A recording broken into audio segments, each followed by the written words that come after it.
এখন আছে পেয়ারা গাছে, আপনাদের পেয়ারা দেখো, পেয়ারার জন্য উঠছে। এই যে দেখেন পেয়ারা, তারপর এই যে এখানে পেয়ারা। তো এখন পেয়ারা ধরার কথা না, তারপরেও পেয়ারা আছে, কারণ এটা হচ্ছে 12 মাসি গাছ, এই জন্য পেয়ারা আছে। এই হলো পেয়ারা, আর এটা হচ্ছে আমার ঝোলা ব্যাগ, এই ব্যাগেতে আমি পেয়ারা রাখবো। সেই সুন্দর পেয়ারা, পেয়ারা অনেক আছে, বাট পাতা বেশি তো, যার কারণে খুঁজে পাওয়া যাচ্ছে না কই কই পেয়ারা আছে। তো আপনাদের কার কার এখনও পেয়ারা আছে জানাবেন। আমার হাতের সামনে একটা আছে, আরেকটা আছে, এটা এখনো বড় হয় নাই, এটা বড় হলে তোলা যাবে।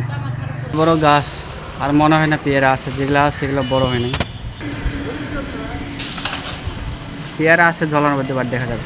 আর আমি দাঁড়িয়ে আছি কীভাবে দেখেন, এখানে একটা পা দিচ্ছি, এখানে একটা পা দিচ্ছি। চলো এখন আমি গাছ থেকে নামে যাবো, দেখাবো কীভাবে নামে। তারপরে এখান দিয়ে ওই বাবা গেল গেল গেল গেল।